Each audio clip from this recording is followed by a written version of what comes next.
on fait partie, la Champions League. On fait partie du Best Emerging Market, donc Vigio Eris. C'est les 100 entreprises qui ont une démarche RSE mature et solide dans un univers de 36 pays appartenant à 30 secteurs d'activité. Et encore, nous allons continuer de l'avant, même si un peu il nous reste juste quelques années pour l'échéance de notre contrat. Voilà globalement comment se décline la démarche RSE de l'IDEC. Très bien, vous montrez bien l'exemple. Justement, c'est Théophile. J'aimerais bien savoir au niveau de l'assurance.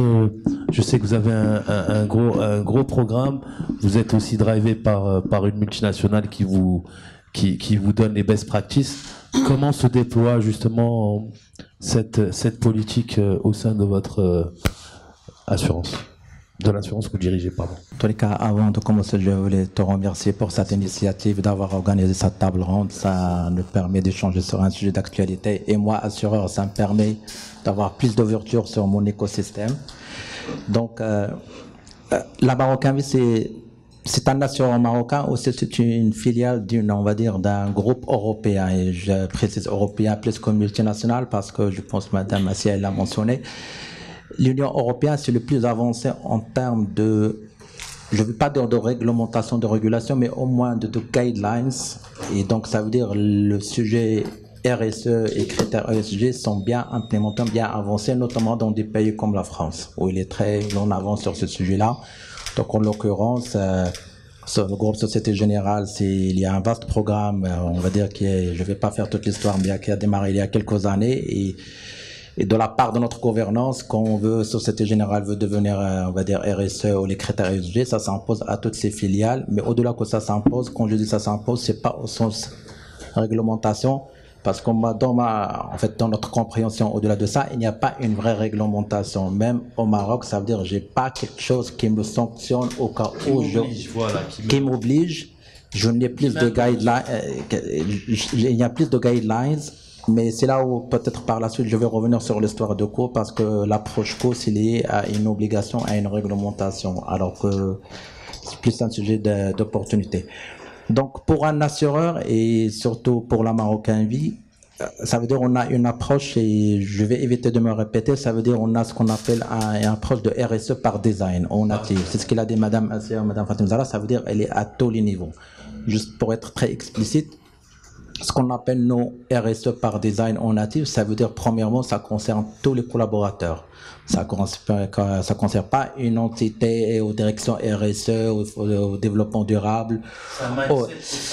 C'est une culture. La finalité, c'est de dire la RSE, c'est une composante de notre culture. Donc c'est tous les collaborateurs et c'est à tous les niveaux. Ça veut dire d'aujourd'hui, la RSE, elle est dans tous nos process, dans toutes nos pratiques que nos collaborateurs doivent adopter au quotidien, dans chaque action, dans chaque acte, dans chaque interaction avec l'écosystème et les parties prenantes. Je veux dire, ça peut être des choses concrètes, enfin des choses, je veux dire, ne pas jeter, ne pas jeter les ordures. Enfin, je veux dire, c'est pas forcément, on n'est pas obligé d'aller chercher des choses hyper sophistiquées. Justement, pour ne pas tomber dans les travers un peu de trop banaliser RSE, oui, il y a, moi je dis à un certain moment rigolant, dire bonjour avec un gros sourire, ça peut devenir demain un sujet RSE vu le temps. Mais ça veut dire il y a le symbolique, mais aussi on est des acteurs économiques. Ça veut dire aussi il y a des sujets aussi costauds sérieux à traiter. Mais je suis d'accord. Ça veut dire ça commence par le commencement. Donc ça veut dire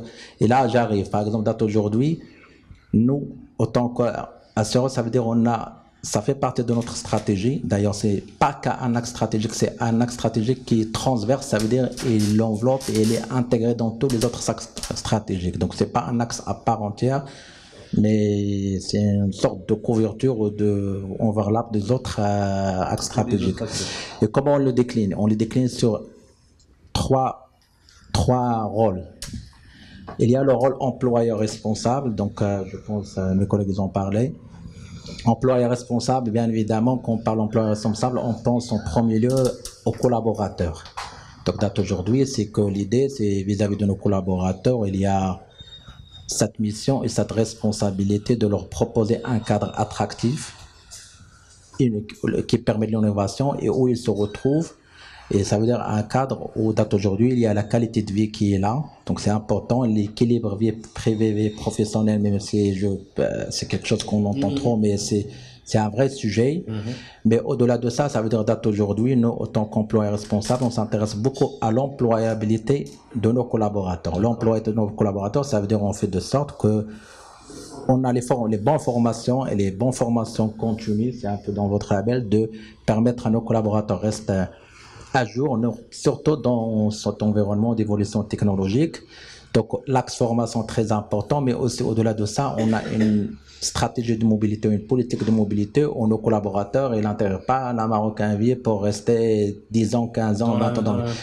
Ça veut dire, date aujourd'hui, les profils recherchés, mais là, on ne pense pas qu'à la Marocain vie. Les profils que la Marocain vie recherche, le groupe, et même pour leur bien, ces collaborateurs-là, c'est que des profils de millefeuilles. Ça veut dire que je ne suis pas dans le même domaine pendant 20 ans, mais j'ai accumulé plusieurs strates d'expérience et de savoir-faire.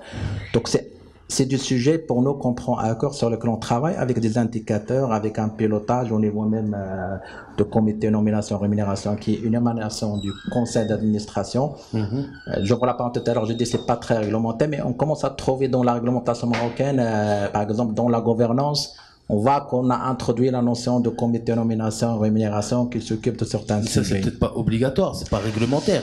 C'est-à-dire c'est un bon vouloir. Ça dépend. Pour les banques, c'est obligatoire. Pour les compagnies cotées en bourse, c'est obligatoire. Mais c'est des guidelines, c'est des bonnes pratiques. Donc l'employeur responsable, l'objectif derrière, c'est que aussi ce qu'on cherche, c'est qu'on reste un employeur attractif vis-à-vis du jeune cadre. Et aussi, il y a un rôle qu'on a, mais souvent il est un peu mieux connu, c'est qu'on a un rôle d'investisseur. Il faut savoir que les compagnies d'assurance, c'est le premier investisseur institutionnel. On vient avant les banques. Les statistiques qu'on avait en 2019, le taux de détention de la dette publique, on est les premiers avant les banques. Non, c'est plutôt beaucoup de long terme. On va dire, moi j'allais dire, en donnant un indicateur, moi, juste sur l'oblig, ma duration, là, dans la période de la hausse des taux, elle est de 5 ans. Il faut savoir que ma duration moyenne de portefeuille en moyenne, je détiens les obliges sur 10 ans, sur 7 ans minimum. Donc on est sur le long terme, surtout sur la partie assurance vie qui représente à peu près en termes de encours 50%. Donc au moins, j'en ai 80% de mes encours et sont placés sur un horizon au-delà de 5 ans. Oui. Donc aujourd'hui, on a ce rôle d'investisseur et investisseur responsable, pour faire très simple, tout à l'heure il était mentionné, donc on est intéressé par toute la logique de la finance durable. Dans la finance durable, il y a l'investissement socialement responsable, il y a la finance verte, il y a la finance solidaire. On va dire que ce que moi je pense que je peux faire au Maroc, aujourd'hui ce qu'on peut faire, c'est l'investissement socialement responsable. En quoi ça consiste? Ça veut dire dans mes choix d'investissement ou de mes asset managers, je ne me limite pas juste aux critères financiers, leur performance, leur track record, mais j'intègre les critères ESG. Ça veut dire que je suis en train d'encourager, de récompenser les meilleurs de la classe. Donc moi, je cherche les investissements où derrière, il est dans les énergies renouvelables, il est en termes de gouvernance, de transparence, en termes de réputation. Donc je cherche à récompenser. Donc ça, c'est un vrai levier pour nous et c'est ça ce qui est entre nos mains maintenant sur le marché marocain. Je suis ravi d'entendre que la Banque du Maroc, la Banque centrale et même la MCC travaillent sur le sujet de la finance verte parce que d'aujourd'hui, on est intéressé demain s'il y a une obligation verte, ça n'existe pas sur le marché marocain, c'est quelque chose qui est sur le marché français. Je pense, on l'a fait, mais je pense qu'au Maroc, le Maroc s'est placé comme étant une place de la finance verte avec Casa Finance City. Ça fait partie des pôles. Le Maroc se place déjà comme une place de finance. Mais c'est pas un marché très développé et parfois il y a des initiatives, mais on va le dire, c'est dédié à certains acteurs. C'est pas un marché où moi je viens, je dis je vais faire dans ma stratégie. Parce qu'il faut pas oublier, bien évidemment c'est très important et au-delà que ça s'impose, la RSE c'est le digital d'aujourd'hui qu'on a vu, mais il ne faut pas oublier que derrière, il faut que tous les montants soient viables économiquement et financièrement. Donc, aujourd'hui, moi, je suis un acteur, je suis un assureur. C'est l'argent de mes assurés. Donc, mes assurés, en premier lieu, ils veulent aussi que j'assure leur rendement parce que aussi, c'est une responsabilité. C'est leur retraite. Bien sûr. Il faut que j'arrive à avoir des rendements plus importants que l'inflation, sinon ils vont perdre en pouvoir d'achat. Donc, je cherche la rentabilité, mais aussi je cherche à contribuer à préserver, on va dire, la société et la nature. Donc, investissement responsable, donc il y a ça. Il y a aussi une composante qu'on commence à développer, c'est ce qu'on appelle la finance solidaire. Donc, la finance solidaire, c'est date aujourd'hui.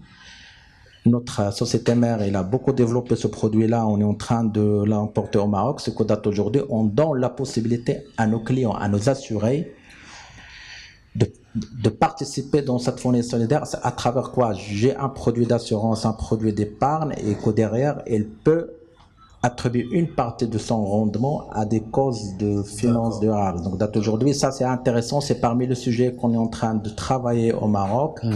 On a vu par exemple pour notre société mère, ça a bien marché en France. En 2-3 ans, ils ont parti sur des encours en quelques milliards d'euros. Mais on n'est pas si mature. Et ça permet aussi à nos assurés, au-delà de les sensibiliser, de leur donner cette opportunité aussi de contribuer. Et là, j'arrive rapidement parce que je pense que il faut pas, là, on est très attendu, on s'appelle assureur, donc assureur responsable. Qu'est-ce que ça veut dire, assureur responsable? Il y a plusieurs volets. Ça veut dire c'est quelque chose qu'on doit intégrer dans notre relation client. Aujourd'hui, la première responsabilité, c'est qu'on aura une communication transparente vis-à-vis de nos clients, une bonne explication. Ça vous paraît basique? Mais on va dire dans le marché d'assurance et le marché d'assurance et les assureurs partout au monde, ils avaient cette réputation un peu date aujourd'hui. Quand je prends un client, il a 25 ans, je lui explique un montage.